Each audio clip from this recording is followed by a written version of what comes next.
नमस्कार दोस्तों। इसरो ने इस बार बहुत बड़ी गड़बड़ की है पेपर के अंदर। आपको पता है इसरो ने अपने ऑफिशियल वेबसाइट पर सभी ट्रेड्स के आंसर की डाल दिए हैं विद पेपर, यानी कि जो आपने पेपर में टिक लगाए हैं वो भी उसने डाले हैं और उसने अपनी तरफ से किस आंसर को सही माना है वो भी उस पेपर के अंदर दिखाया गया है। रॉन्ग आंसर सिर्फ आपने ही नहीं, इसरो ने भी रॉन्ग आंसर लगाए हैं, यानी कि इसरो ने भी बहुत सारे क्वेश्चन गलत कर दिए हैं बिना वजह। जो आपका राइट आंसर था वो भी उसने कर दिया है रॉन्ग। ठीक है, तो अभी भी मौका है। इसरो ने ऑब्जेक्शन मांगे हैं, यानी कि आप उस क्वेश्चन के ऊपर ऑब्जेक्शन उठा सकते हैं।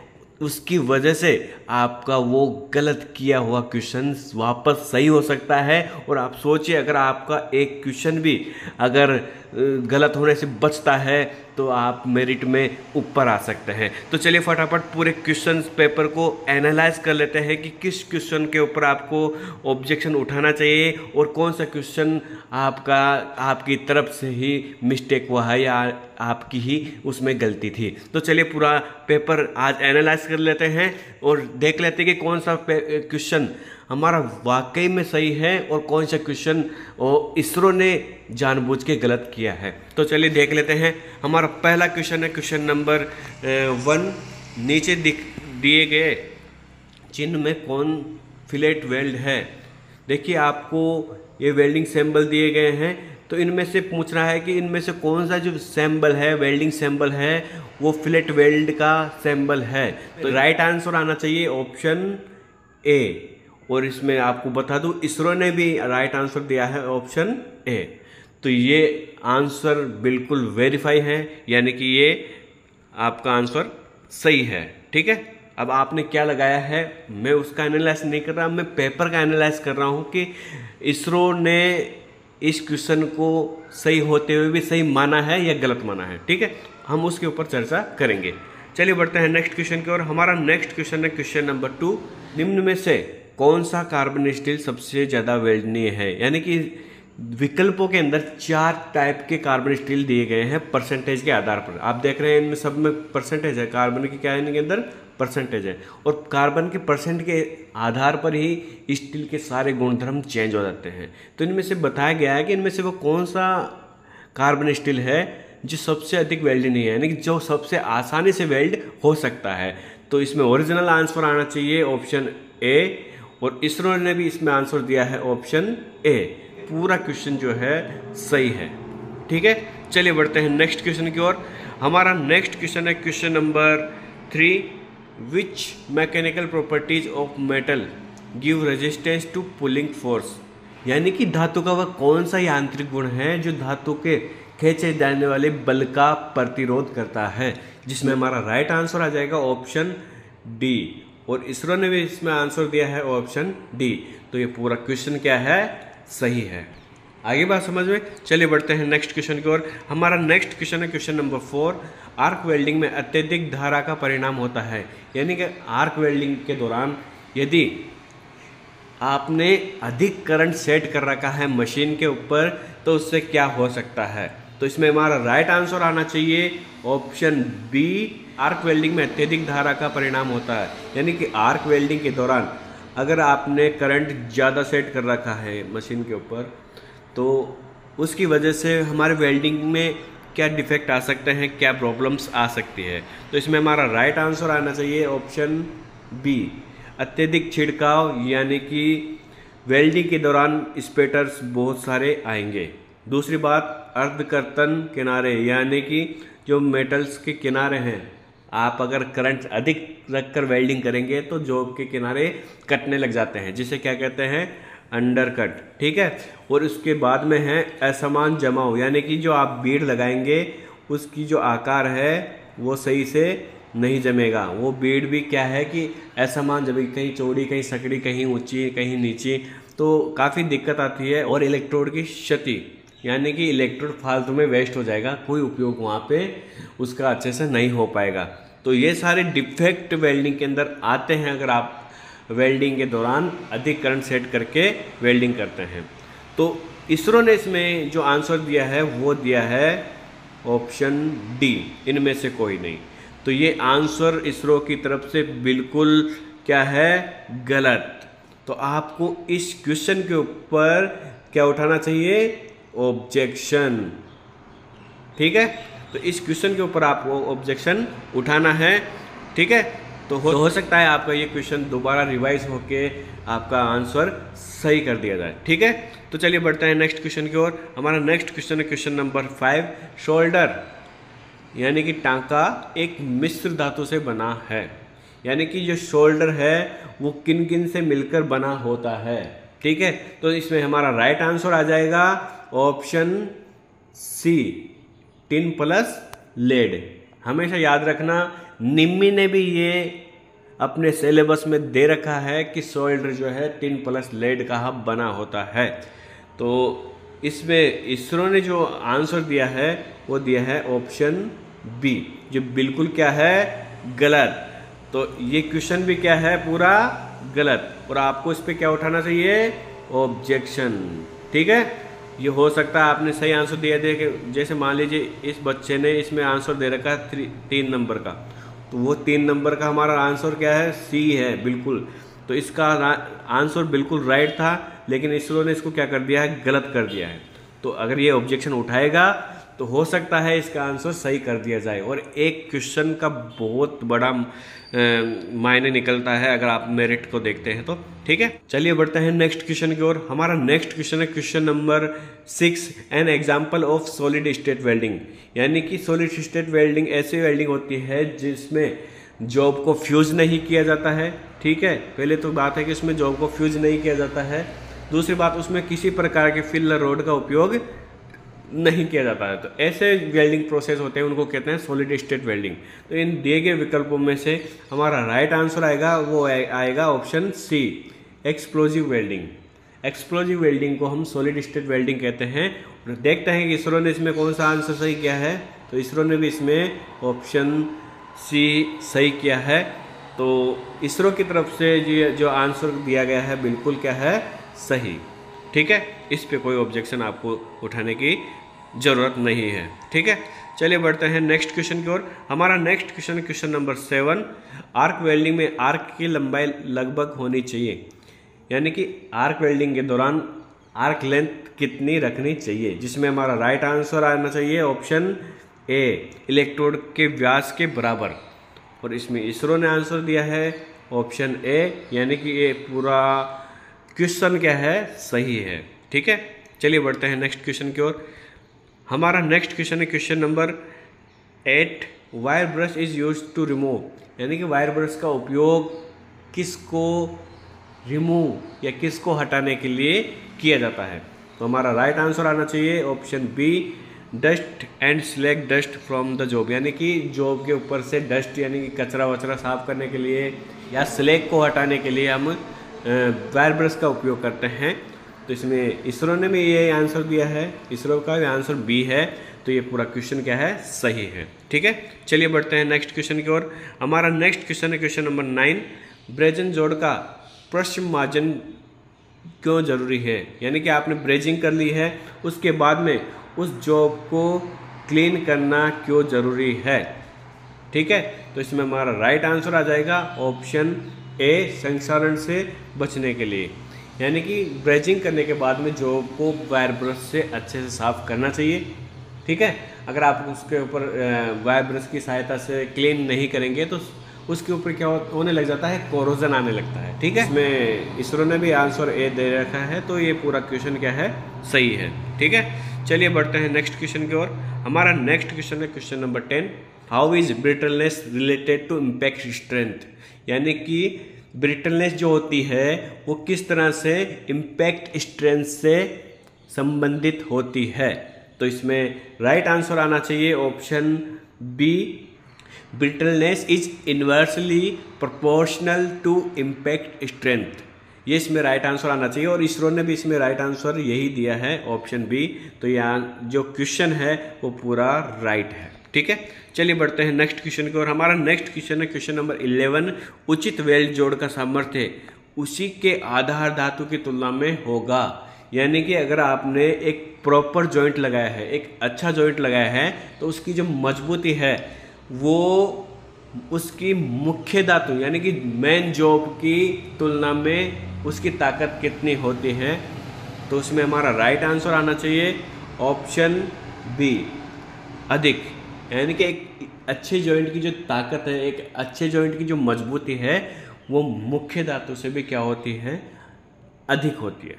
ठीक है, चलिए बढ़ते हैं नेक्स्ट क्वेश्चन की ओर। हमारा नेक्स्ट क्वेश्चन है क्वेश्चन नंबर 12। डैश एक अविनाशकारी पद्धति नहीं है। यानी कि क्वेश्चन में हमसे पूछा जा रहा है कि दिए गए विकल्पों में से वह कौन सा विकल्प है जो कि एक नॉन डिस्ट्रक्टिव टेस्ट नहीं है। ठीक है, यानी कि जो एक डिस्ट्रक्टिव टेस्ट कहलाता है वो कौन सा विकल्प है। तो इसमें हमारा राइट आंसर आएगा ऑप्शन बी, ऑप्शन बी इसमें राइट आएगा, कठोरता परीक्षण। यानी कि हार्डनेस टेस्ट जो होता है जॉब के ऊपर, वह एक डिस्ट्रक्टिव टेस्ट के अंदर आता है। किस में आता है, डिस्ट्रक्टिव टेस्ट। ठीक है, तो इसरो ने इसमें जो आंसर दिया है वो भी बी दिया है। तो ये पूरा जो क्वेश्चन है पूरा राइट है। ठीक है, चलिए बढ़ते हैं हम अगले क्वेश्चन की ओर। हमारा नेक्स्ट क्वेश्चन है question number 13। Upon which of the following parameter does the current intensity in arc welding depend. यानी कि आर्क वेल्डिंग के दौरान जो हम करंट सेट करते हैं, ठीक है, आर्क वेल्डिंग के दौरान हम जो करंट सेट करते हैं वो किस आधार पर करते हैं। ठीक है, तो इसमें हमारा राइट आंसर आएगा ऑप्शन बी, इलेक्ट्रोड के डायमीटर के आधार पर। यानी कि इलेक्ट्रोड का जो हमारा डायमीटर होता है, ठीक है, इलेक्ट्रोड का जो डायमीटर होता है उसके आधार पर हम ये सेट करते हैं कि हमें मशीन के ऊपर कितना करंट सेट करना है। तो इसरो ने भी इसमें राइट आंसर दिया है ऑप्शन बी। तो ये पूरा आंसर यानी कि पूरा क्वेश्चन क्या है, सही है। ठीक है, चलिए बढ़ते हैं नेक्स्ट क्वेश्चन की ओर। हमारा नेक्स्ट क्वेश्चन है question number 14। Which method surfacing can be done in any position और इन एनी लोकेशन। यानी कि वह कौन सी सरफेसिंग प्रोसेस है जिसका उपयोग हम किसी भी पोजीशन में कर सकते हैं और कहीं भी कर सकते हैं। ठीक है, तो सरफेसिंग पहले बता दूं कि किसी भी सॉफ्ट पार्ट के ऊपर, किसी भी सॉफ्ट जॉब के ऊपर हार्ड मेटल की परत चढ़ाना क्या कहलाता है, सरफेसिंग कहलाता है। ठीक है, तो क्वेश्चन में यही पूछा जा रहा है कि ये जो सरफेसिंग प्रोसेस है वो दिए गए विकल्पों में से कौन सी प्रोसेस का हम किसी भी लोकेशन पे या किसी भी पोजीशन पे कर सकते हैं। तो इसमें हमारा राइट आंसर आ जाएगा ऑप्शन ए। SMAW वेल्डिंग सिस्टम का उपयोग करते हुए अगर हम किसी भी जॉब के ऊपर सरफेसिंग करते हैं तो वो हम कहीं भी कर सकते हैं। यानी कि ये जो SMAW वेल्डिंग प्रोसेस है वो कहीं भी अवेलेबल आपको मिल जाता है। यानी कि आसानी से ये हर वेल्डिंग वर्कशॉप के अंदर मिल जाता है। दूसरी बात, इसको कहीं भी आप उपयोग कर सकते हैं, किसी भी पोजीशन में कर सकते हैं। तो सबसे आसान सरफेसिंग मेथड होगा इसमें SMAW। तो इसरो ने इसमें राइट आंसर दिया है ऑप्शन ए। तो यानी कि पूरा क्वेश्चन क्या है, सही है। ठीक है, चलिए बढ़ते हैं अगले क्वेश्चन की ओर। हमारा नेक्स्ट क्वेश्चन है question number 15। Due to which of the following reason flux is not used in atomic hydrogen welding. यानी कि किस वजह से एटॉमिक हाइड्रोजन वेल्डिंग के अंदर हम किसी भी प्रकार का फ्लक्स का उपयोग नहीं करते हैं। तो इसमें हमारा राइट आंसर होगा option A, the burning hydrogen seals the molten metal. और इसमें इसरो ने जो आंसर दिया है वो भी आंसर दिया है ऑप्शन ए। तो यानी कि पूरा क्वेश्चन क्या है, सही है। ठीक है, चलिए बढ़ते हैं नेक्स्ट क्वेश्चन की ओर। हमारा नेक्स्ट क्वेश्चन है question number 16। Which of the following will happen in A transformer when the number of secondary turns is greater than the number of primary turn। देखो मैंने पहले ही बताया था आपको पिछले क्वेश्चन में भी, यानी कि पिछले हमने जो आंसर की सॉल्व की थी, पेपर सॉल्व किया था। देखिए ट्रांसफॉर्मर में दो वाइंडिंग होती है, एक होती है प्राइमरी वाइंडिंग, एक होती है सेकेंडरी वाइंडिंग। ठीक है, हम जब पावर देते हैं ट्रांसफार्मर को तो प्राइमरी वाइंडिंग में देते हैं और आउटपुट जो लेते हैं वो लेते हैं सेकेंडरी वाइंडिंग से। ठीक है, आउटपुट किससे लेते हैं, सेकेंडरी वाइंडिंग से। ठीक है, अब ये बता दो आपको, जब सेकेंडरी वाइंडिंग के अंदर जितने लूप अधिक होंगे, ठीक है, यानी कि वायर के जो टर्न है ये वाले लूप, ये जितने अधिक होंगे ये वोल्टेज को उतना ही क्या करेगा, बढ़ाएगा, और ये जितने कम होंगे ये वोल्टेज को क्या करेगा, घटाएगा। तो इसमें बात कर रहा है कि सेकेंडरी जो कोयल है उसमें ज़्यादा होते हैं, टर्न क्या होते हैं, ज़्यादा होते हैं अगर प्राइमरी बाइंडिंग की अपेक्षा। तो क्या होगा, तो इसमें हमारा राइट आंसर आएगा option A, the voltage get setup up, यानी कि वोल्टेज क्या होंगे, बढ़ेंगे। तो इसमें बिल्कुल सही आंसर दिया है, इसमें इसरो ने भी आंसर दिया है ऑप्शन ए, तो यानी कि क्वेश्चन पूरा क्या है, सही है। ठीक है, चलिए बढ़ते हैं हम अगले क्वेश्चन की ओर। हमारा नेक्स्ट क्वेश्चन है question number 17, nickel filler metals are heat resistance. हमारा नेक्स्ट क्वेश्चन है question number 17, nickel filler metal are heat resistant up to dash in short time service. यानी कि निकल की जो फिलर रोडें होती है वो किस टेम्परेचर तक अपने आप को बनाए रखती है, यानी कि किस टेम्परेचर तक वो फ्यूज़ नहीं होती है। तो इसमें राइट आंसर आएगा ऑप्शन सी, यानी कि 1204 डिग्री सेल्सियस तक वो अपने आप को सॉलिड रखती है। उसके बाद में अगर वो टेम्परेचर कंटिन्यू देंगे उसको तो वो क्या हो जाती है, मेल्ट हो जाती है। तो इसमें भी इसरो ने जो आंसर दिया है वो यही है, ऑप्शन सी। तो ये क्वेश्चन हो जाएगा पूरा सही। ठीक है, चलिए बढ़ते हैं नेक्स्ट क्वेश्चन की ओर। हमारा नेक्स्ट क्वेश्चन है question number 18, weld pass is associated with the movement of. यानी कि वेल्डिंग के दौरान जो हम वेल्डिंग की बीड़ लगाते हैं वो जो मूवमेंट होता है वो किसके द्वारा दिया जाता है। तो इसमें हमारा राइट आंसर आ जाएगा ऑप्शन ए, टॉर्च के द्वारा। देखिए आपको पता है ये क्वेश्चन जो है JMAW का पूछा गया है और इसरो ने भी इसमें जो राइट आंसर दिया है वो ए ही दिया है। तो यानी कि क्वेश्चन क्या है, सही है। ठीक है, चलिए बढ़ते हैं नेक्स्ट क्वेश्चन की ओर। हमारा नेक्स्ट क्वेश्चन है क्वेश्चन नंबर 19, आर्क वेल्डिंग के दौरान लेपित इलेक्ट्रोड में, यानी कि आर्क वेल्डिंग के दौरान जो आप कोटेड इलेक्ट्रोड का प्रयोग करते हैं, ठीक है, कोटेड इलेक्ट्रोड का प्रयोग करते हैं, उसमें वेल्डिंग के दौरान क्या होता है।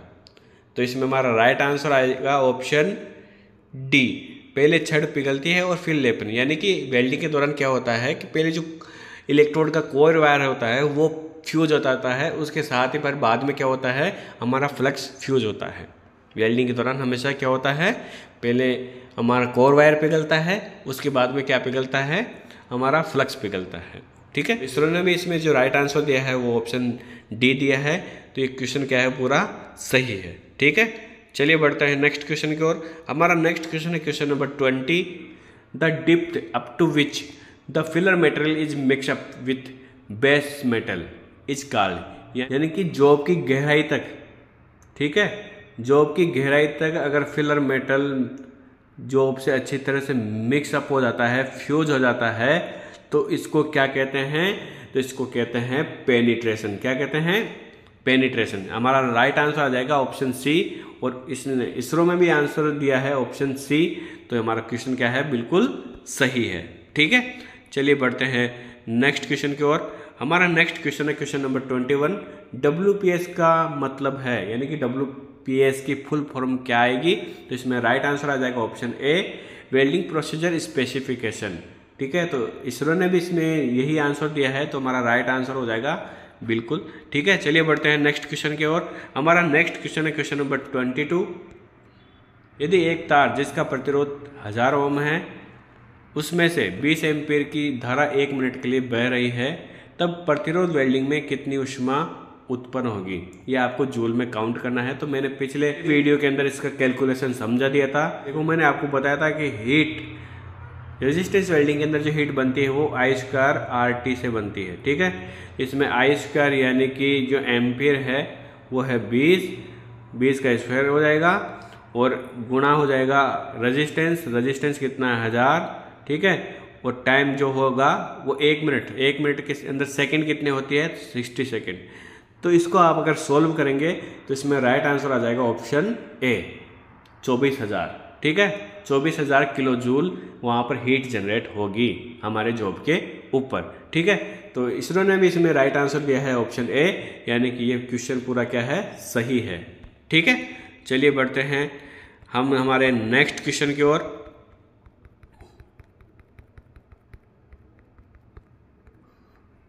हमारा नेक्स्ट क्वेश्चन है क्वेश्चन नंबर 23। स्टड वेल्डिंग में ऑक्सीकरण से बचाने और गलित धातु को बरकरार रखने के क्रम में निम्न में से क्या प्रयोग किया जाता है।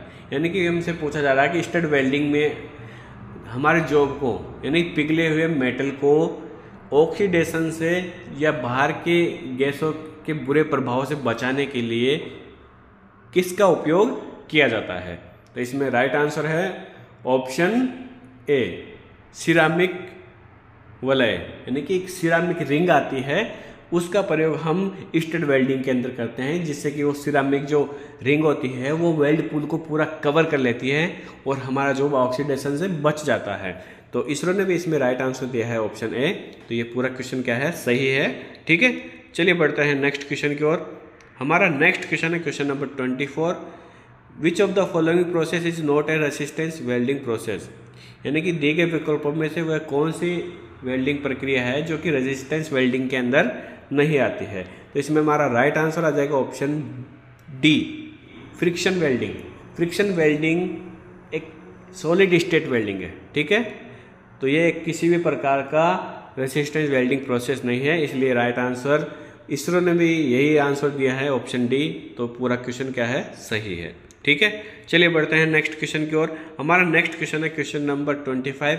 धातु का धारा घनत्व क्या होगा यदि 30 एम्पीयर की धारा 0.5 m स्क्वायर अनुप्रस्थ परिच्छेद क्षेत्रफल से गुजरती है। ये क्वेश्चन साइंस का है और इसमें जो राइट आंसर आना चाहिए वो होगा ऑप्शन सी, 60 एम्पीयर प्रति m स्क्वायर। और इसमें इसरो ने भी जो आंसर दिया है वो है 3, यानी कि ऑप्शन सी। तो ये क्वेश्चन क्या है, पूरा सही है। ठीक है, चलिए बढ़ते हैं हम नेक्स्ट क्वेश्चन की ओर। हमारा नेक्स्ट क्वेश्चन है क्वेश्चन नंबर 26।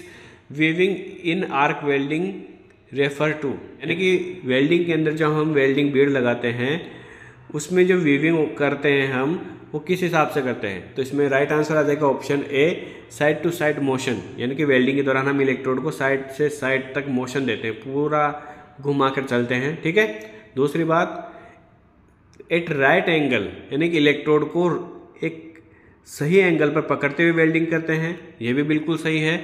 और डायरेक्शन ऑफ वेल्डिंग, यानी कि वेल्डिंग की डायरेक्शन, यानी कि जिस तरफ हम वेल्डिंग करते हुए चलते हैं उस डायरेक्शन में हम ये चीज़ें करते हैं।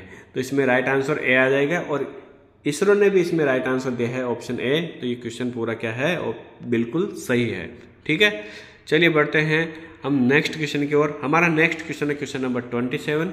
इन which of the following welding process no filler metal is added during welding. Welding के दौरान वह कौन सी प्रक्रिया है जिसमें हम किसी भी प्रकार के फिलर मेटल का उपयोग नहीं करते हैं। जिसमें हमारा राइट आंसर आ जाएगा ऑप्शन ए, ऑटोजीनियस वेल्डिंग। यानी कि ये एक सॉलिड स्टेट वेल्डिंग प्रोसेस होता है जिसके अंदर हम किसी भी प्रकार के फिलर मेटल का उपयोग नहीं करते हैं। ठीक है, इसमें जॉब को फ्यूज नहीं किया जाता है। ठीक है, next question, question number 28। Why the welders cloth should be free from oil Greece etc. यानी कि क्वेश्चन में हमसे पूछा जा रहा है कि वेल्डर जब वेल्डिंग करता है तो उसके कपड़ों पर कहीं भी ऑयल और ग्रीस नहीं लगा होना चाहिए, ऐसा क्यों। ठीक है, तो इसमें हमारा राइट आंसर आ जाएगा option C, to avoid catching fire. यानी कि ऑयल और ग्रीस क्या है, ज्वलनशील पदार्थ है। वेल्डिंग के दौरान क्या होता है, हीट जनरेट होती है, फ्लेम बनता है। तो अगर वेल्डर के कपड़ों के ऊपर ऑयल और ग्रीस लगा हुआ रहेगा, आप सोचो वेल्डर के कपड़े आग पकड़ सकते हैं ना। तो इसी वजह से वेल्डर के कपड़ों के ऊपर ऑयल और ग्रीस नहीं लगा रहना चाहिए ताकि वो आग ना पकड़े।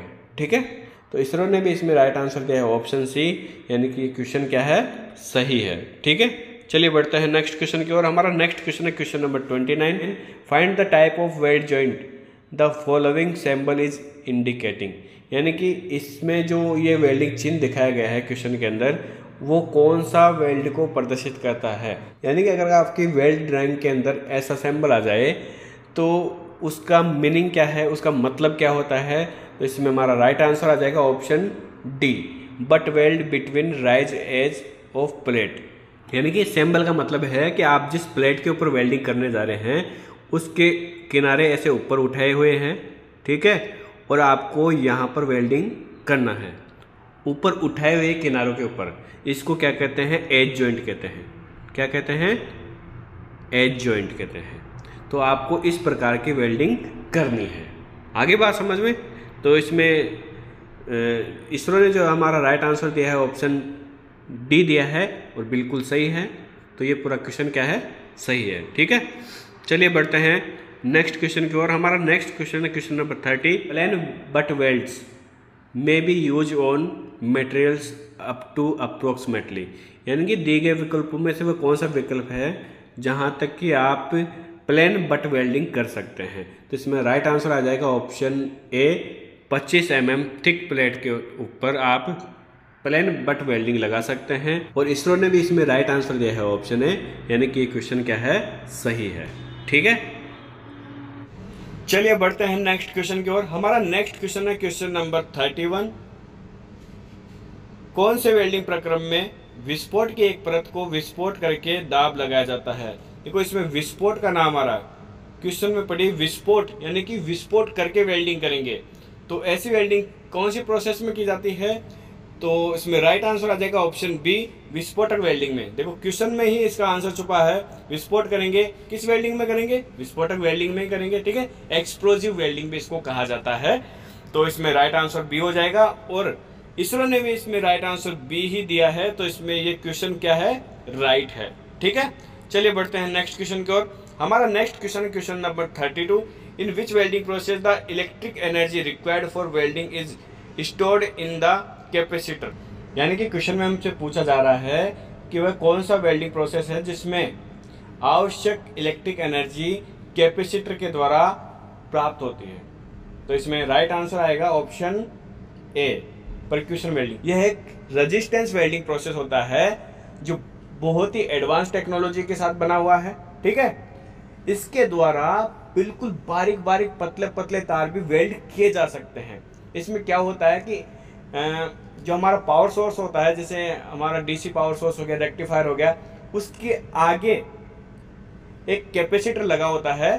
तो पहले क्या होता है, जो इलेक्ट्रिक एनर्जी है वो कैपेसिटर के अंदर स्टोर होती है और फिर जब हमें वेल्ड करना होता है तब वो कैपेसिटर के अंदर से हमें इलेक्ट्रिक एनर्जी वर्कपीस के लिए प्राप्त करना होता है। तो उससे क्या है, कैपेसिटर जो है हाई टेम्परेचर की शॉर्ट टर्म आर्क स्थापित करता है, जिससे हमारा जॉब हीट हो जाता है और सडनली इसके ऊपर हम प्रेशर अप्लाई करते हैं तो बिल्कुल पतला जॉइंट वहाँ पे हमें देखने को मिलता है, बिल्कुल बारीक जॉइंट भी हमें वहाँ पे देखने को मिलता है। तो बहुत ही एडवांस टेक्नोलॉजी की वेल्डिंग है, मैंने आपको बता दिया है।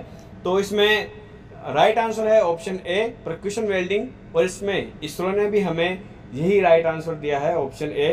तो यानी कि ये क्वेश्चन ऑल ओवर सही है। ठीक है, चलिए बढ़ते हैं नेक्स्ट क्वेश्चन की ओर। हमारा नेक्स्ट क्वेश्चन है question number 33। Too low welding current in arc welding should result in, यानी कि अगर वेल्डिंग के दौरान आपका करंट बहुत कम है, ठीक है, बहुत ही कम है, बहुत ही कम है, तो उसकी वजह से वेल्डिंग में क्या रिजल्ट देखने को मिलेंगे। तो इसमें हमारा राइट आंसर आ जाएगा option A, excessive piling up of weld metal, poor penetration and wasted electrode, यानी कि वेल्डिंग के दौरान जॉब के ऊपर ओवरलैप हो जाएगा, यानी कि वेल्ड मेटल बिना फ्यूज हुए ही जॉब के ऊपर फैल जाएगा। तो ये हो गया एक ओवरलैप। दूसरी बात, कम करंट रखेंगे तो पुअर पेनिट्रेशन आएगा, यानी कि जो वेल्ड मेटल है, पिघला हुआ वेल्ड मेटल है, वो जॉब की जड़ तक नहीं पहुंचेगा, और जॉब की जड़ तक नहीं पहुंचेगा, अच्छे से मिक्सअप नहीं होगा पेरेंट्स मेटल के साथ, तो क्या रह जाएगा, पुअर पेनिट्रेशन रह जाएगा। ठीक है, जॉब मजबूत नहीं बनेगा। और तीसरा जो है इसमें वेस्टेड इलेक्ट्रोड, यानी कि ये सब करने से क्या होता है, आपका टाइम वेस्ट होगा, आपका इलेक्ट्रोड है, आपका कंज्यूमेबल है, वो वेस्ट हो जाएगा। ठीक है, उसका कोई उपयोग नहीं रहेगा। तो ये सब चीज़ें आने वाली है अगर आप लो करंट रखते हो वेल्डिंग के दौरान। तो यही आंसर इसमें इसरो ने भी दिया है कि ऑप्शन ए इज राइट। तो ऑल ओवर ये क्वेश्चन भी क्या है, हमारा राइट है। ठीक है, चलिए बढ़ते हैं नेक्स्ट क्वेश्चन की ओर। हमारा नेक्स्ट क्वेश्चन है क्वेश्चन नंबर 34। ऊपरी कांतिक तापमान से ऊपर इस्पात के तापन में सम्मिलित ऊष्मा उपचार, प्रचालन और तत्पश्चात वायु में इसके शीतलन को कहा जाता है। यानी कि क्वेश्चन में हमसे पूछा जा रहा है कि किसी भी मेटल को, यानी कि किसी स्टील के पार्ट को, ठीक है, उसके हाई किडलिक टेम्परेचर यानी कि गलनांक से पहले की अवस्था तक पूरा लाल गर्म करते हैं, उसके बाद में उसको एयर में ठंडा करने के लिए छोड़ देते हैं, तो इस प्रोसेस को कौन सी हीट ट्रीटमेंट प्रोसेस कहा जाएगा? तो इसमें हमारा राइट आंसर आ जाएगा ऑप्शन डी, प्रसामान्यकारी यानी कि नॉर्मलाइजिंग। कौन सी प्रोसेस कहते हैं इसको? नॉर्मलाइजिंग। आगे बात समझ में? तो हमारा राइट आंसर डी है और इसरो का भी राइट आंसर डी है, तो ऑल ओवर ये राइट आंसर आ जाएगा। ये क्वेश्चन क्या है? राइट है। आगे बात समझ में? चलिए बढ़ते हैं नेक्स्ट क्वेश्चन की ओर। हमारा नेक्स्ट क्वेश्चन है क्वेश्चन नंबर 35। वेल्ड क्षय का प्रतिभास में पाया जाता है, यानी कि वेल्ड डीके, वेल्डिंग के दौरान ये वेल्ड डीके नाम का जो डिफेक्ट होता है वो कौन सी वेल्डिंग प्रोसेस के दौरान घटित होता है? जिसमें हमारा राइट आंसर आ जाएगा ऑप्शन डी, जंगरोध इस्पात यानी कि स्टेनलेस स्टील। तो हमारा राइट आंसर इसमें क्या है? Stainless steel. और इसरो ने भी इसमें राइट आंसर डी ही दिया है, यानी कि स्टेनलेस स्टील। तो ये क्वेश्चन पूरा क्या है? सही है। ठीक है, चलिए बढ़ते हैं नेक्स्ट क्वेश्चन की ओर। हमारा नेक्स्ट क्वेश्चन है क्वेश्चन नंबर 36। पदार्थ के विरूपण के स्थायी विधा को कहते हैं, यानी कि पदार्थ कोई भी मेटल हो जब वो डिफॉर्मेशन की ओर जाता है, यानी कि जो फेल होने लगता है, तो उसमें क्या होते हैं? परमानेंट डिफॉर्मेशन होता है। और जो परमानेंट डिफॉर्मेशन होता है यानी कि वो धीरे धीरे धीरे निरंतर बढ़ता रहता है, ठीक है, वो रुकता नहीं है। डिफॉर्मेशन क्या होता है? रुकता नहीं है, बढ़ता रहता है और लास्ट में क्या हो जाता है? पूरा फेल हो जाता है। तो इस परमानेंट डिफॉर्मेशन को हम जो कहेंगे वो होता है सुगठिता यानी कि प्लास्टिसिटी। ठीक है, किसी भी मेटल के अंदर अगर परमानेंट डिफॉर्मेशन होता है तो उसको क्या कहते हैं? प्लास्टिसिटी। तो इसमें हमारा राइट आंसर बी है और इसरो का भी राइट आंसर बी है, तो ऑल ओवर ये क्वेश्चन पूरा राइट है। ठीक है, चलिए बढ़ते हैं नेक्स्ट क्वेश्चन की ओर। हमारा नेक्स्ट क्वेश्चन है क्वेश्चन नंबर 37। डलवा लोहा का पूर्व तापन होता है, यानी कि जो हमारा कास्ट आयरन होता है, ठीक है, कास्ट आयरन का प्रीहीटिंग टेम्परेचर कितना रहता है? यानी कि वेल्डिंग से पहले कास्ट आयरन को कितने टेम्परेचर पर हमें गर्म करना होता है?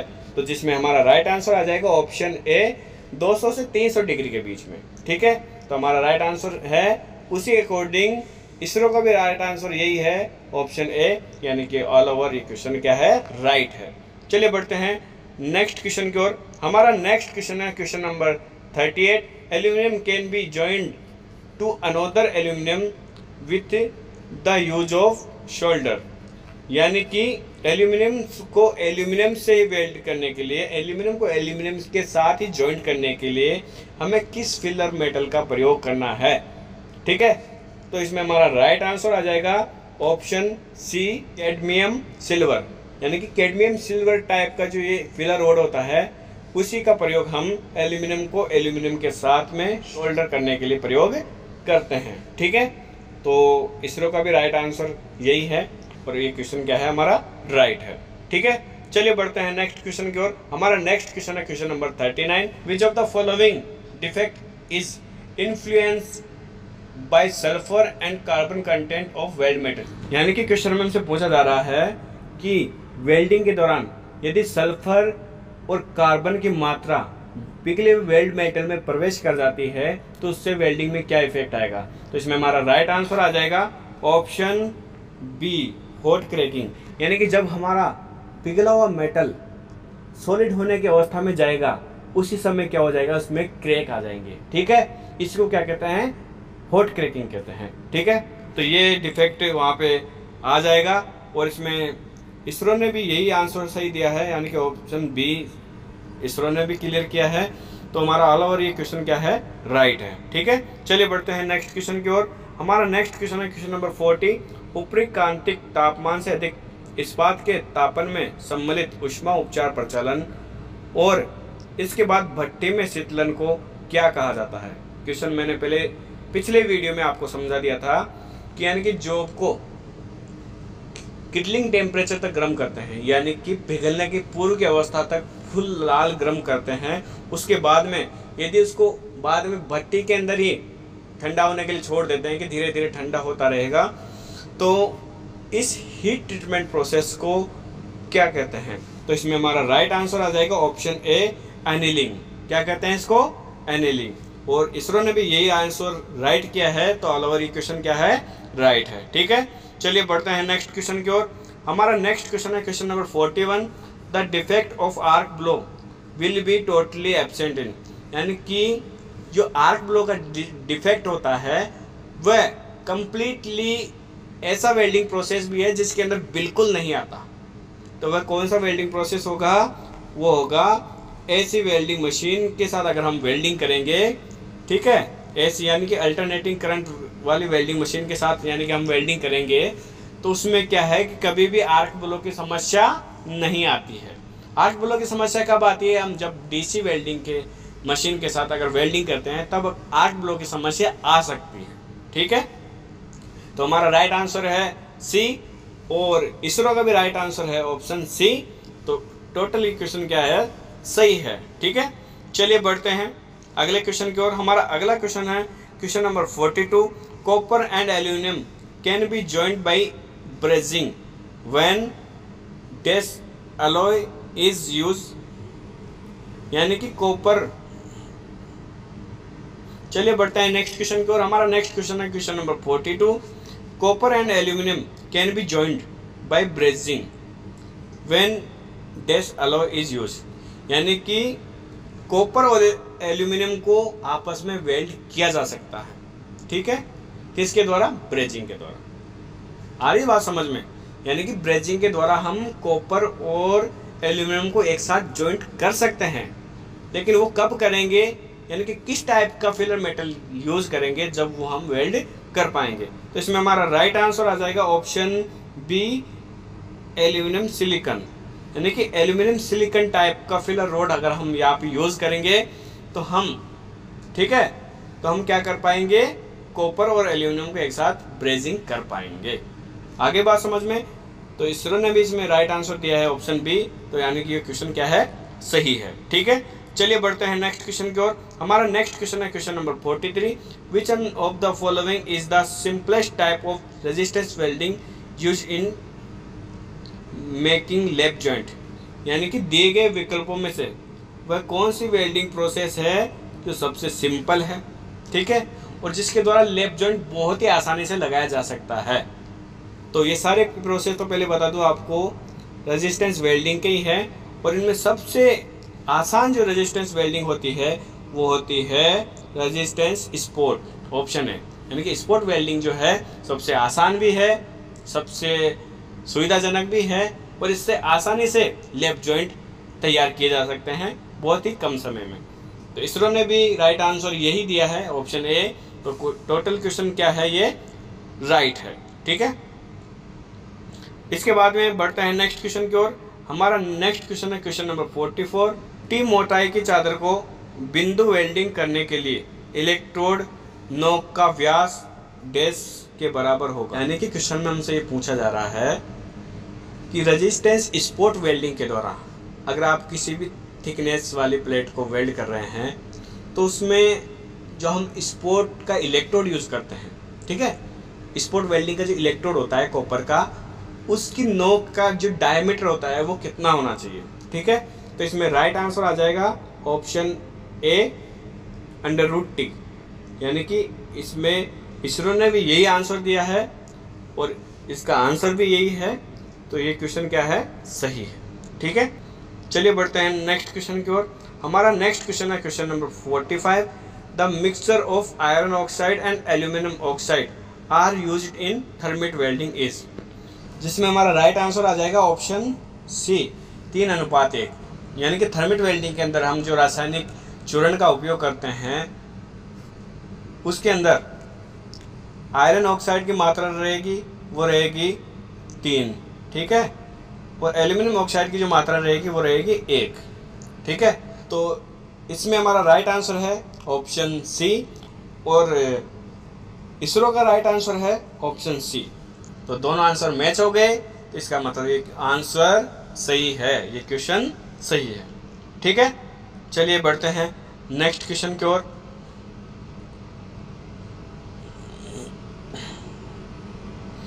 हमारा नेक्स्ट क्वेश्चन है question number 46। Which of the following statement about projection welding is correct, यानी कि प्रोजेक्शन वेल्डिंग के बारे में दिए गए विकल्पों में से कौन सा स्टेटमेंट यानी कि कौन सा वाक्य सही है। तो इसमें हमारा राइट आंसर आ जाएगा ऑप्शन ए,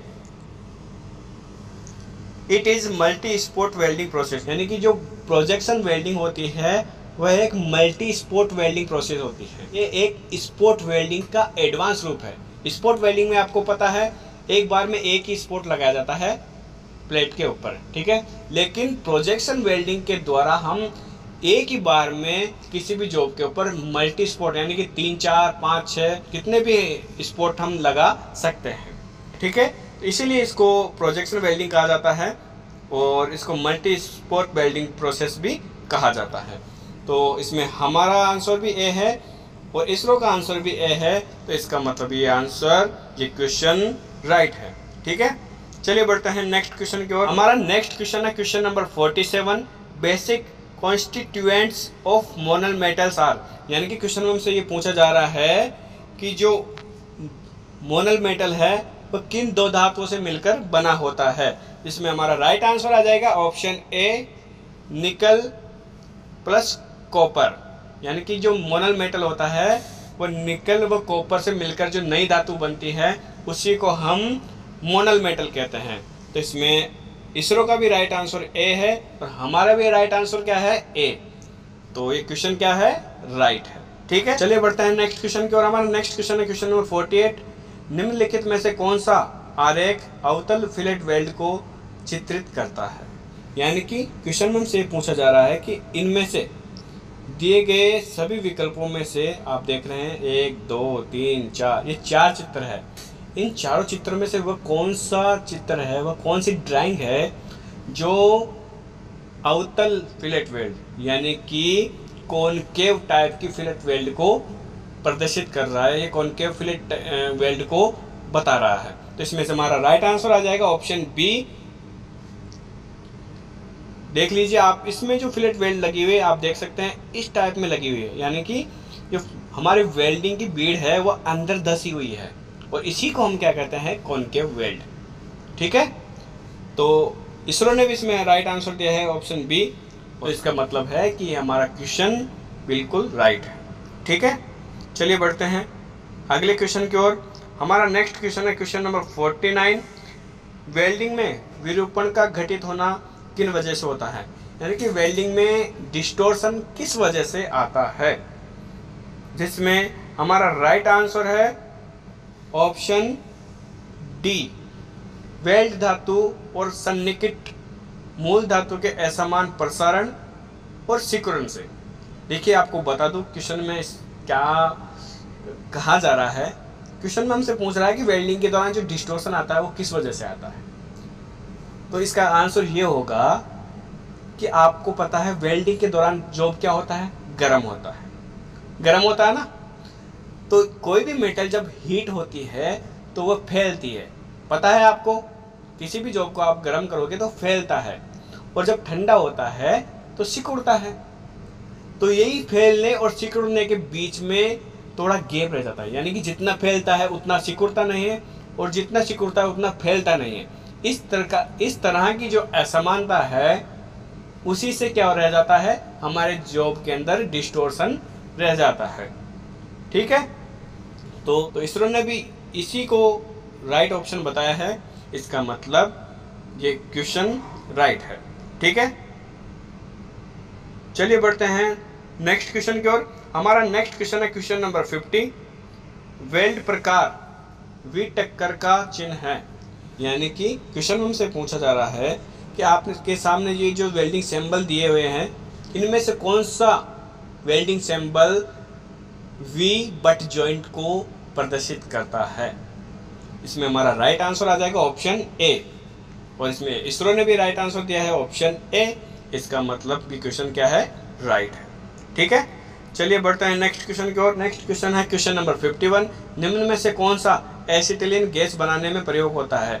आप सब जानते हैं, आप सब ने बहुत अच्छे से पढ़ा भी होगा, गैस वेल्डिंग के अंदर बहुत ही कॉमन चीज़ है। यानी कि जब एसिटिलीन गैस बनाना होता है तो हम किसकी सहायता से बनाते हैं? इसमें हमारा राइट आंसर आ जाएगा ऑप्शन डी, कैल्शियम कार्बाइड की सहायता से। हम एसिटिलीन किसकी सहायता से बनाते हैं? कैल्शियम कार्बाइड की सहायता से बनाते हैं। तो इसरो ने भी राइट आंसर यही दिया है, ऑप्शन डी। इसका मतलब ये आंसर क्या है? सही है। ठीक है, चलिए बढ़ते हैं नेक्स्ट क्वेश्चन की ओर। हमारा नेक्स्ट क्वेश्चन है question number 52। Shielded metal arc welding is classified under the process of, यानी कि शिल्डेड मेटल आर्क वेल्डिंग को किस टाइप की वेल्डिंग प्रोसेस कहते हैं? जिसमें हमारा राइट आंसर आ जाएगा option B, electric arc welding. ठीक है, SMW को हम कौन सी वेल्डिंग भी कहते हैं? इलेक्ट्रिक आर्क वेल्डिंग भी कहते हैं ना। तो बिल्कुल राइट आंसर है ऑप्शन बी। तो इसरो ने भी राइट आंसर ऑप्शन बी दे दिया है, तो ये क्वेश्चन हमारा सही है। ठीक है, चलिए बढ़ते हैं नेक्स्ट क्वेश्चन की ओर। हमारा नेक्स्ट क्वेश्चन है क्वेश्चन नंबर 53। निम्नलिखित में से कौन सी वेल्डिंग त्रुटि कार्बन इस्पात की अंतर्जलीय आर्द्र वेल्डिंग के दौरान संभावित है मध्यम कार्बन इस्पात संरचनाएं मानते हुए? यानी कि क्वेश्चन में हमसे पूछा जा रहा है कि अगर हम अंडर वाटर वेल्डिंग करते हैं, ध्यान दीजिए, यदि हम क्या करते हैं? अंडर वाटर वेल्डिंग करते हैं, ठीक है, तो वेल्डिंग के दौरान उस मेटल में क्या एरर आ सकते हैं, उस मेटल की प्रॉपर्टी में क्या चेंजेस आ सकते हैं? यदि वो मेटल क्या है?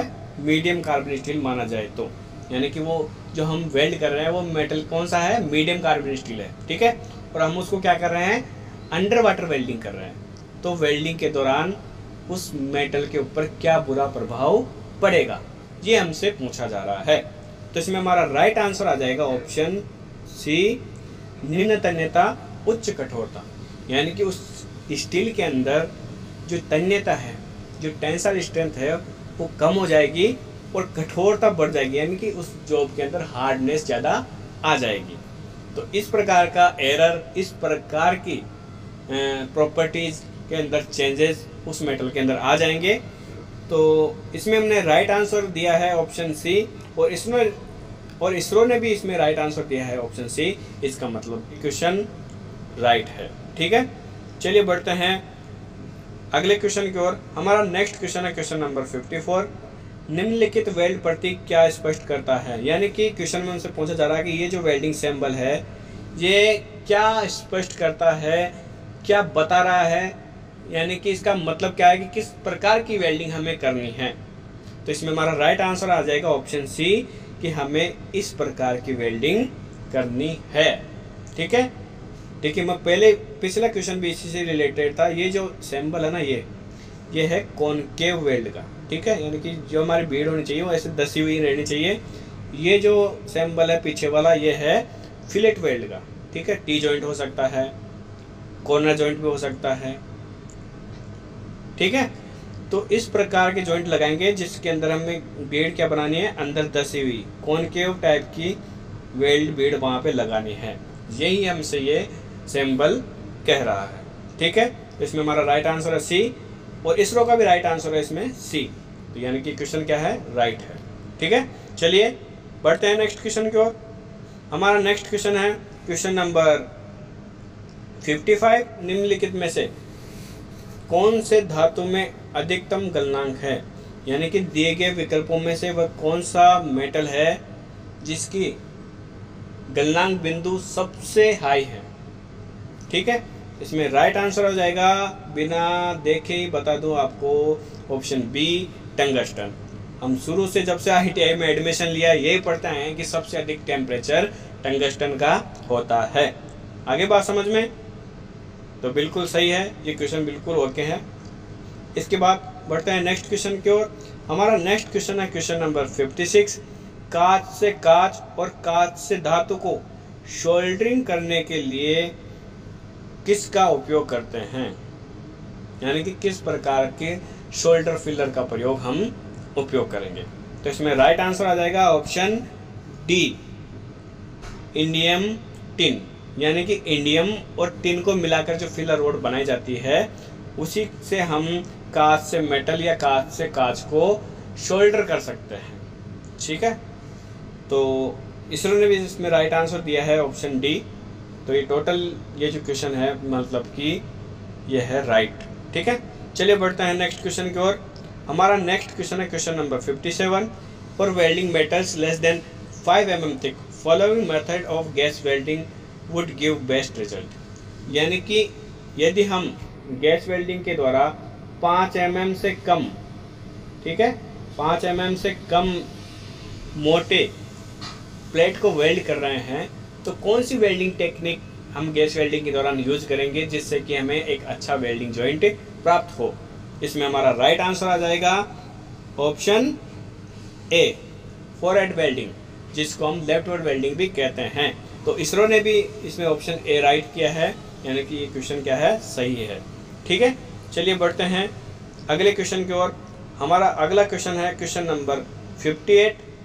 Time of current flow through the work piece till they are heated to required temperature is known as. यानी कि क्वेश्चन में हमसे पूछा जा रहा है कि रेजिस्टेंस वेल्डिंग के अंदर वर्क पीस के अंदर से, यानी कि जिस जॉब को हम वेल्ड कर रहे हैं उसके अंदर से विद्युत धारा गुजारी जाती है, और वो विद्युत धारा जब तक गुजारी जाती है कि तब तक कि वो जॉब रिक्वायर्ड टेम्परेचर तक हीट नहीं हो जाता है। आवश्यक तापमान तक जॉब गर्म हो जाए तब तक उसके अंदर से क्या करते हैं, विद्युत धारा गुजारते हैं।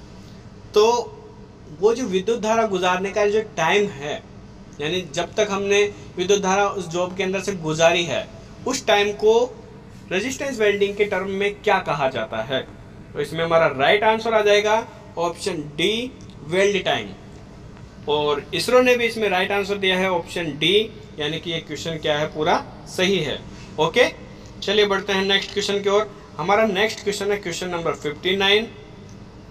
प्रत्यास्थता के यंग मापांक को कैसे परिभाषित किया जाता है। यानी कि प्रत्यास्थता के यंग मापांक का सूत्र क्या है, जिसमें हमारा राइट आंसर आ जाएगा ऑप्शन सी। और इसरो ने भी इसमें राइट आंसर दे रखा है ऑप्शन सी। तो यानी कि ये क्वेश्चन क्या है, बिल्कुल राइट है। ठीक है, चलिए बढ़ते हैं नेक्स्ट क्वेश्चन की ओर। हमारा नेक्स्ट क्वेश्चन है क्वेश्चन नंबर 60। टिग वेल्डिंग में प्रयोग होने वाला उपयुक्त वेल्डिंग पदार्थ है। यानी कि टिग वेल्डिंग के द्वारा दिए गए विकल्पों में से किस मेटल को बहुत ही अच्छे से वेल्ड किया जा सकता है, जिसमें हमारा राइट आंसर आ जाएगा ऑप्शन डी। एल्यूमिनियम को भी हम आसानी से वेल्ड कर सकते हैं, स्टेनलेस को भी आसानी से वेल्ड कर सकते हैं, और मैग्नीशियम को भी आसानी से वेल्ड कर सकते हैं। और आपको बता दो टिग वेल्डिंग जो है स्पेशली इन तीनों मेटल्स को ही वेल्ड करने के लिए बनाई गई है। इन तीनों को इतने अच्छे से वेल्ड करती है कि किसी भी प्रकार का डिफेक्ट हमारे वेल्डिंग में नहीं आता है, और बहुत ही हाई क्लास वेल्डिंग हमें वहाँ पे मिलती है। ठीक है, तो इसमें आ जाएगा ऑप्शन डी, और इसरो ने भी ऑप्शन दिया है डी, तो यानी कि क्वेश्चन राइट है। ठीक है, चलिए बढ़ते हैं नेक्स्ट क्वेश्चन की ओर। हमारा नेक्स्ट क्वेश्चन है question number 61। Which of the following defect occur when the deposited metal is not focused on the root of the weld. यानी कि क्वेश्चन में हमसे पूछा जा रहा है कि वेल्डिंग के दौरान जो हमारा वेल्ड मेटल वर्क पीस के ऊपर डिपॉजिट होता है, और वो वेल्ड मेटल अगर जॉब की रूट तक नहीं पहुंच रहा है, तो उसकी वजह से हमारे वेल्डिंग के अंदर कौन सा डिफेक्ट आ जाएगा। इसमें हमारा राइट आंसर आएगा ऑप्शन बी, इनएडेक्वेट पेनिट्रेशन, यानी कि इनकम्प्लीट पेनिट्रेशन वहाँ पे रह जाएगा, यानी कि पेनिट्रेशन की कमी वहाँ पे आ जाएगी। ठीक है, तो इसमें इसरो ने भी राइट आंसर दिया है ऑप्शन बी, यानी कि क्वेश्चन क्या है, सही है। ठीक है, चलिए बढ़ते हैं नेक्स्ट क्वेश्चन की ओर। हमारा नेक्स्ट क्वेश्चन है question number 62। What does the following sign with the position of the symbol indicate. यानी कि क्वेश्चन में हमें जो ये सिंबल दिया गया है, ये वेल्डिंग सिंबल दिया गया है, इसका क्या मतलब है, ये क्या दर्शा रहा है। इसमें हमारा राइट आंसर आएगा option B, for symmetric weld. यानी कि इसका मतलब ये है, देख रहे हैं ना ये वेल्डिंग सिंबल, ये जो प्रिपरेशन है या ये जो वेल्डिंग है, ये दोनों साइड सेम होगी। यानी कि कोई भी अगर आप जॉइंट लगा रहे हैं तो ये प्रोसेस बोथ साइड होगी, इसका मतलब यही होता है। आप जो डैश देख रहे हैं ना, ये अगर ये आ जाती है, इसका मतलब यह है कि जो प्रिपरेशन होनी है, जो वेल्डिंग होनी है, वो दोनों साइड में समान रूप से होनी है। ठीक है, इसमें हमारा राइट आंसर है बी, और इसरो का भी राइट आंसर है बी, तो यानी कि क्वेश्चन क्या है, सही है। ठीक है, चलिए बढ़ते हैं नेक्स्ट क्वेश्चन की ओर। हमारा नेक्स्ट क्वेश्चन है question number 63। Complex shape can be form effectively using. तो इसमें हमारा राइट आंसर आएगा ऑप्शन ए, पाउडर मेट्रोलॉजी। यानी कि पाउडर मेट्रोलॉजी यानी कि पाउडर को पिघलाकर हम जो उसको रूप देते हैं, जो ढलाई करते हैं, उससे हम जटिल से जटिल शेप भी प्राप्त कर सकते हैं। यानी कि मेटल को किसी भी शेप में हम बना सकते हैं, मेटल को किसी भी आकार में हम ढाल सकते हैं। तो इसमें हमारा राइट आंसर ए है, यानी कि पाउडर मेट्रोलॉजी यानी पाउडर को पिघलाया जाता है, फिर उससे हम क्या करते हैं कि किसी भी आकार में उसको ढाल देते हैं। ठीक है, तो इसमें इसरो ने भी हमें राइट आंसर दिया है ऑप्शन ए, यानी कि ये क्वेश्चन क्या है, सही है। ठीक है, चलिए बढ़ते हैं नेक्स्ट क्वेश्चन की ओर। हमारा नेक्स्ट क्वेश्चन है क्वेश्चन नंबर 64। निम्नलिखित कार्बनिक विलायक में से किसका उपयोग कर अंतःपृष्ठ से तेली पदार्थों का निष्कासन किया जाता है। यानी कि क्वेश्चन में हमसे पूछा जा रहा है कि वह कौन सा ऑर्गेनिक सॉल्वेंट है, ऑर्गेनिक पदार्थ है, जिसका उपयोग किसी भी जॉब की सरफेस से तेलीय घटक यानी कि किसी जॉब के ऊपर अगर तेल ग्रीस लगा हुआ है उसको क्लीन करने के लिए उपयोग किया जाता है। तो इसमें हमारा राइट आंसर आ जाएगा ऑप्शन सी, एसीटोन और कार्बन टेट्राक्लोराइड। यानी कि एसीटोन और कार्बन टेट्राक्लोराइड का उपयोग हम जॉब की सरफेस से ऑयल आदि को रिमूव करने के लिए उपयोग करते हैं। तो इसमें इसरो ने भी राइट आंसर दिया है ऑप्शन सी, यानी कि ये क्वेश्चन भी क्या है, हमारा सही है। ठीक है, चलिए बढ़ते हैं नेक्स्ट क्वेश्चन की ओर। हमारा अगला क्वेश्चन है question number 65। Striking voltage as compare to a voltage during arc welding is. यानी कि क्वेश्चन में हमसे पूछा जा रहा है कि जब आर्क स्ट्राइक की जाती है वो वाले वोल्टेज और जब वेल्डिंग चलती रहती है उस टाइम के वोल्टेज में क्या फर्क रहता है। यानी कि आर्क स्ट्राइक करते समय जो वोल्टेज होते हैं और आर्क वेल्डिंग होती रहती है उस समय जो वोल्टेज होते हैं उनमें क्या डिफरेंस रहता है। तो इसमें हमारा राइट आंसर है ऑप्शन सी, यानी कि आर्क स्ट्राइक करते समय जो वोल्टेज होते हैं वो क्या रहते हैं, ज़्यादा रहते हैं। यानी कि आर्क स्ट्राइक करने के लिए हमें ज़्यादा वोल्टेज की आवश्यकता पड़ती है। ठीक है, तो इसमें इसरो ने भी राइट आंसर दिया है ऑप्शन सी, यानी कि ये क्वेश्चन भी क्या है, सही है। ठीक है, चलिए बढ़ते हैं नेक्स्ट क्वेश्चन की ओर। हमारा नेक्स्ट क्वेश्चन है question number 66। Hardest noun material is. यानी कि सबसे कठोर माने जाने वाला पदार्थ कौन सा है। इसमें हमारा राइट आंसर आ जाएगा ऑप्शन सी, डायमंड। क्या है, डायमंड। देखिए मैंने पिछला जो वीडियो बनाया था आपने देखा होगा, उसमें मैंने हाई स्पीड स्टील को टिक किया था। और टिक करने का रीज़न ये था कि मेरे पास जो क्वेश्चन आया था वो किसी बच्चे से मेमोरी बेस पे आया था। यानी कि उसको हल्का फुल्का याद था कि उसने ये बताया था कि हार्डेस्ट मेटल कौन सा है। ठीक है, उसने मुझे ये बताया था कि क्वेश्चन में हमसे ये पूछा गया है कि सबसे हार्डेस्ट मेटल कौन सा है दिए गए विकल्पों में से। तो अगर हार्डेस्ट मेटल पूछता तो इसमें डेफिनेटली हाई स्पीड स्टील ही आता, लेकिन ये पूछ रहा है हार्डेस्ट मटेरियल यानी पदार्थ। तो पदार्थ में सभी चीज़ें आती है, तो इन दिए गए विकल्पों में से हमारा राइट आंसर हो जाएगा ऑप्शन सी, डायमंड। और इसरो का भी राइट आंसर है ऑप्शन सी, यानी कि डायमंड। तो ये क्वेश्चन क्या है, सही है। ठीक है, चलिए बढ़ते हैं नेक्स्ट क्वेश्चन की ओर। हमारा नेक्स्ट क्वेश्चन है क्वेश्चन नंबर 67। इनमें से कौन सा जोड़ ज़्यादा जंग प्रतिरोधक है। यानी कि दिए गए विकल्पों में से वह कौन सा फास्टनिंग प्रोसेस है जो अधिक जंग प्रतिरोधक है एज कंपेयर्ड टू अदर। जिसमें हमारा राइट आंसर आ जाएगा ऑप्शन ए, वेल्ड जॉइंट। यानी कि वेल्ड किया हुआ जो जॉइंट होता है वह काफ़ी लंबे समय तक चलता है, उसके ऊपर जल्दी से जंग नहीं आता है, और अगर जंग आ भी जाता है तो जल्दी वो खराब नहीं होता है। ठीक है, तो इसरो का भी और हमारा भी दोनों का आंसर यदि सेम है तो इसका मतलब क्या है, ये आंसर सही है, ये क्वेश्चन सही है। ठीक है, चलिए बढ़ते हैं नेक्स्ट क्वेश्चन की ओर। हमारा नेक्स्ट क्वेश्चन है क्वेश्चन नंबर 68। सिंट्रन के लिए किया जाता है, यानी कि साइंस के अंदर सिंटरिंग प्रोसेस होती है वो किस लिए की जाती है। इसमें हमारा राइट आंसर आ जाएगा ऑप्शन ए, अंतिम सामर्थ्य को बढ़ाने के लिए, टू इंक्रीज अल्टीमेट स्ट्रेंथ। इसमें हमारा ये राइट आंसर आ जाएगा। इसरो ने भी इसमें राइट आंसर ए दिया है, इसका मतलब ये क्वेश्चन क्या है, सही है। ठीक है, चलिए बढ़ते हैं नेक्स्ट क्वेश्चन के लिए। हमारा नेक्स्ट क्वेश्चन है question number 69। The deflection of the arc in arc blow is by, यानी कि आर्क ब्लो के अंदर जो आर्क का डिफ्लेक्शन होता है, यानी आर्क अपने स्थान से भटक जाती है, वो क्यों होता है, किसकी वजह से होता है। तो इसमें हमारा राइट आंसर आ जाएगा ऑप्शन बी, मैग्नेटिक फील्ड की वजह से। आगे बात समझ में।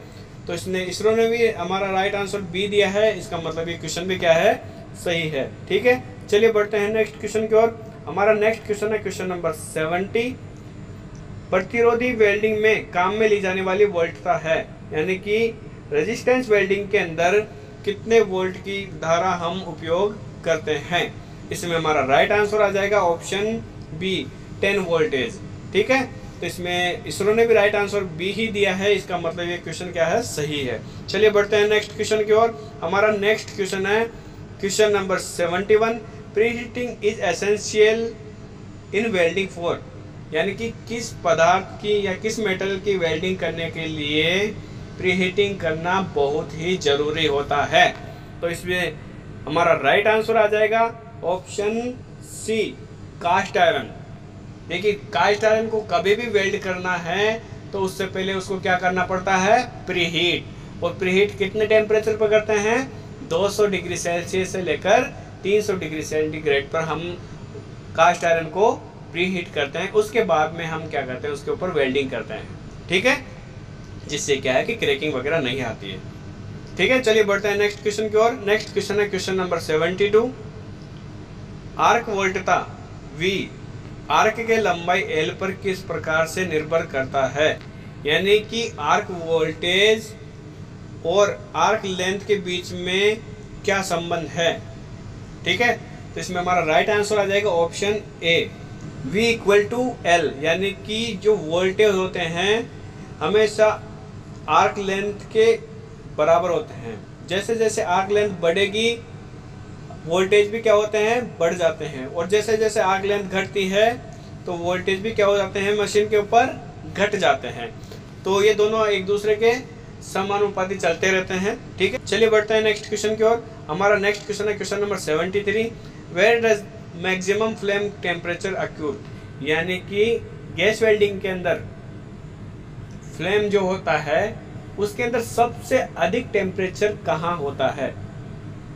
आगे बात समझ में। आपने अगर केमिस्ट्री ऑफ फ्लेम देखा होगा तो जरूर बता देंगे कि फ्लेम के अंदर कौन सा पॉइंट ऐसा होता है जहां पर सबसे ज्यादा तापमान पाया जाता है। जिसमें हमारा राइट आंसर आ जाएगा option B, at the inner cone, यानी कि इनर कोन पर सबसे अधिक तापमान कहाँ पे पाया जाता है, इनर कोन पे।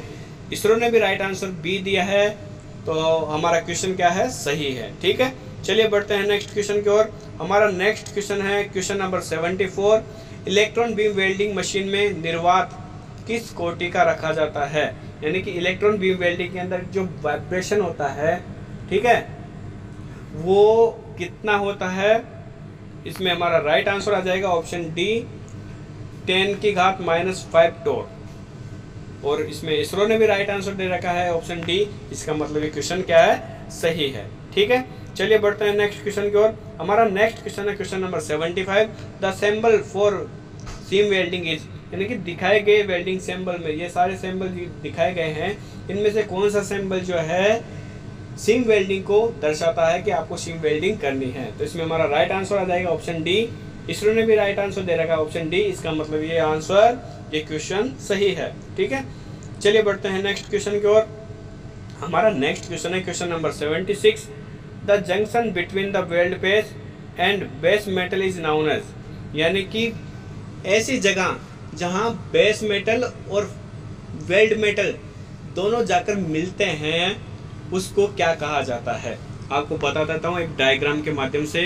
जैसे मान लीजिए हम टी जॉइंट लगा रहे हैं, ठीक है।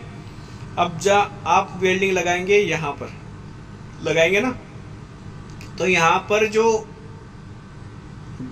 ये वेल्ड मेटल है और ये हमारा बेस मेटल है, और ये कहाँ पे मिल रहे हैं, यहाँ पे मिल रहे हैं, ठीक है। और इधर भी ये कहाँ पे मिल रहे हैं, यहाँ पर।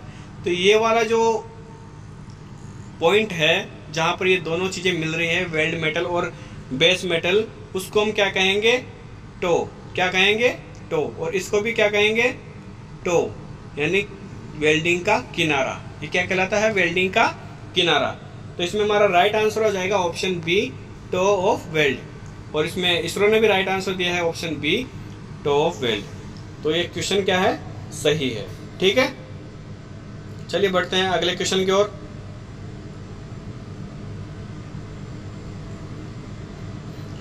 हमारा नेक्स्ट क्वेश्चन है क्वेश्चन नंबर 76। धातुओं के आसंजन के कारण पृष्ठों के अंतरक्रिया के कारण होने वाले निष्कर्षण का प्रकार क्या है। यानी कि जब दो पार्ट आपस में संपर्क में आते हैं और उनके बीच में जो घर्षण होता है, उसकी वजह से जो धातु के अंदर घिसावट आती है, उसे कौन सी घिसावट कहते हैं, ये क्वेश्चन में हमसे पूछा गया है। तो इसमें हमारा राइट आंसर आ जाएगा ऑप्शन ए, असंजक निघर्षण, यानी कि इसको कहेंगे एडेसिव फ्रिक्शन। आगे बात समझ में। तो इसरो ने भी राइट आंसर यही दिया है ऑप्शन ए, यानी कि ये क्वेश्चन क्या है, सही है, ठीक है। चलिए बढ़ते हैं नेक्स्ट क्वेश्चन की ओर। हमारा नेक्स्ट क्वेश्चन है क्वेश्चन नंबर 78। इस्पात में सल्फर, यानी कि इस्पात में सल्फर क्या करता है, ठीक है। इस्पात में अगर सल्फर है तो क्या प्रॉपर्टीज चेंज आएंगे स्टील के अंदर। तो इसमें हमारा राइट आंसर आ जाएगा ऑप्शन डी, टफनेस और तन्यता को कम करना। यानी कि अगर स्टील के अंदर सल्फर की मात्रा हम ऐड कर देंगे तो उससे क्या हो जाएगा, जो हमारा मेटल है उसकी टफनेस और टेंसाइल स्ट्रेंथ दोनों कम हो जाती है। और इसरो ने भी इसमें राइट आंसर यही दिया है। तो यानी कि क्वेश्चन भी क्या है, सही है, ठीक है। चलिए बढ़ते हैं नेक्स्ट क्वेश्चन की ओर। हमारा नेक्स्ट क्वेश्चन है question number 79। The oxyacetylene gas welding is a type of. हमारी जो ऑक्सीएसिटिलीन गैस वेल्डिंग प्रोसेस है, ये किस प्रकार की रासायनिक अभिक्रिया के अंदर आती है। इसमें हमारा राइट आंसर आ जाएगा ऑप्शन बी, एक्सोथर्मिक रिएक्शन, यानी कि ये हीट को इंक्रीज करती है। आगे बात समझ में, यानी कि वह प्रोसेस, वह रासायनिक अभिक्रिया जो हीट उत्पन्न कराता है, उसको हम कहते हैं एक्सोथर्मिक रिएक्शन। और वह रासायनिक अभिक्रिया जो हीट को ऑब्जर्व कर लेता है, सौंख लेता है, कम कर देता है, वो कहलाती है एंडोथर्मिक प्रोसेस, ठीक है। तो हमारा जो राइट आंसर आएगा वो ऑप्शन बी आएगा, यानी कि जो हमारी ऑक्सीएसिटिलीन गैस वेल्डिंग प्रोसेस है वह एक एक्सोथर्मिक रिएक्शन होता है, यानी कि एक रासायनिक अभिक्रिया है जो कि हीट को उत्पन्न करती है। तो इसमें इसरो ने भी राइट आंसर यही दिया है, यानी कि क्वेश्चन क्या है, सही है, ठीक है। और बढ़ते हैं नेक्स्ट क्वेश्चन की ओर और लास्ट क्वेश्चन की ओर। हमारा लास्ट क्वेश्चन है question number 80। Corrosion resistance of steel is increase by addition of, यानी कि जॉब के अंदर हम क्या मिला देंगे जिससे कि उसके अंदर कोरोजन रेजिस्टेंस क्षमता बढ़ जाएगी। तो इसमें हमारा राइट आंसर आ जाएगा ऑप्शन ए, क्रोमियम एंड निकल, यानी कि किसी मेटल के अंदर अगर हम क्रोमियम और निकल मिला देंगे ना, तो उसके अंदर कोरोजन रेजिस्टेंस पावर बढ़ जाएगी, यानी कि वह जंग प्रतिरोधक बन जाएगा, ठीक है। तो इसरो ने भी इसमें राइट आंसर ए दिया है, यानी कि ये भी राइट आंसर है। तो कुल मिलाकर इस पेपर के अंदर देखा जाए, मेरे लिहाज से जहाँ तक मैंने इस पेपर को रिसर्च किया है, इसमें ओनली 2 क्वेश्चन आपके ऐसे हैं जिसके ऊपर आप ऑब्जेक्शन उठा सकते हैं, ठीक है। पूरा पेपर एनालाइज हमने कर लिया है। मैंने बताया था आपको, एक तो क्वेश्चन नंबर है क्वेश्चन नंबर 4, जो कि आप ऑब्जेक्शन करने लायक है आपके, ठीक है। इसमें बोल रहा था कि आर्क वेल्डिंग में अत्यधिक धारा का परिणाम क्या होगा, कि आर्क वेल्डिंग के अंदर अगर अधिक करंट का उपयोग करेंगे तो क्या होगा। तो इसमें से इसरो ने राइट आंसर दिया है ऑप्शन डी, जो कि बिल्कुल गलत है। इसमें राइट आंसर आना चाहिए था ऑप्शन बी। तो एक तो इसके ऊपर आप ऑब्जेक्शन उठा सकते हैं, वेल्डर वाले ध्यान दे लीजिए। और उसके बाद नेक्स्ट जो क्वेश्चन था क्वेश्चन नंबर 5, इसमें भी ऐसा ही हुआ है कि इसमें पूछा गया है कि सोल्डर एक मिश्र धातु है जो कि किस किस से मिलकर बनी होती है। तो इसमें हमने निम्न में यही पढ़ते आए हैं शुरू से ही कि जो सोल्डर होता है वह टिन प्लस लेड का बना होता है। इसमें राइट आंसर आना चाहिए था सी, लेकिन इसने राइट आंसर दिया है बी, जो कि अपने हिसाब से गलत है। तो इसके ऊपर भी आप ऑब्जेक्शन उठा सकते हैं। तो वेल्डर के पेपर में ओनली 2 ही क्वेश्चन आए हैं जिनके ऊपर आप ऑब्जेक्शन कर सकते हैं और आपके नंबर इंक्रीज कर सकते हैं अगर आपने सही आंसर दिया है तो। कैसा लगा आपको वीडियो कमेंट में बताएं और बने रहिए हमारे वर्ल्ड ऑफ टेक्निकल के साथ। आपको ऐसी ही इंफॉर्मेटिव, इंस्पायरिंग एंड आपके लिए यूजफुल जो आपको जॉब अचीव करने में हेल्प करेगी वीडियो लाता रहूँगा। मिलते हैं नेक्स्ट वीडियो के साथ। जय हिंद, नमस्कार।